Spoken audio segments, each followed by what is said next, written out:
So, here we are. The first performance poem that really spoke to me was a stark portrait of a marriage gone sour. A friend recited it to me. You might know it yourself. Donald Duck did some muck. I knew that'd go. On the kitchen floor. Mrs. Duck cleaned it up. Donald did some more. I'll confess that at the time my primary interest was in the act of mucking rather than its context. Now, with the benefit of maturity, I can appreciate the poem more as an unflinching snapshot of drab domestic misery. In one interpretation, the relationship between Donald and presumably Daisy Duck has deteriorated so far that he only communicates through dirty protests. His wife mutely, martyrishly scrubbing them away rather than allowing herself to be provoked into actually acknowledging him. Another interpretation is that we are seeing Donald and Daisy in old age, unable to accept her husband's growing senility and need for residential care. Daisy wearily labours to hide evidence of his incontinence. However you read the poem, the real killer's that final line. Donald did some more. It's kind of like the volte-face of the poem, because it represents the crushing of hope, the brutal inevitability of failure when confronted with the grim fulminating maw of Donald Duck's implacable entropic anus.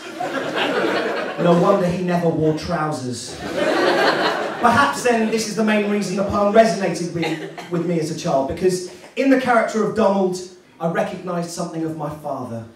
Every evening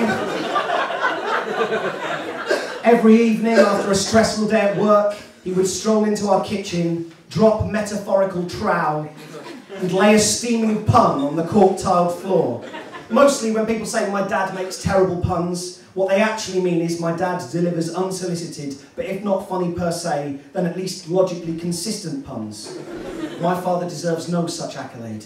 His abortive utterances are so far removed from jokes as we in the West would understand them, that more than once I've worried that they are in fact symptoms of an undiagnosed stroke. They do not provoke groans, simply sad, confused, only sad, confused silence. Recently, I told my dad I'd done a gig in a converted barn.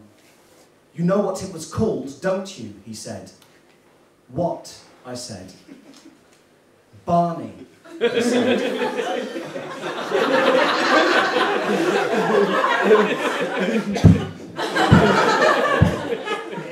My dad is to humour what Brian Flanagan is to poetry. Both men have seen it performed, they have some vague conception of the shape and rhythm of it, but absolutely no way of comprehending the underlying mechanics.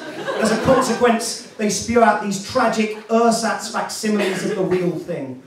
The aristocrat's joke is supposedly the filthiest joke of all time. Making it tamer is really easy. Thus, the implicit challenge to any stand-up is to push it further, to make it more shocking. The Last Barman Poet is the shittest poem of all time. Making it better is easy. Thus, the implicit challenge to all our poets who had a go was to make it more shit.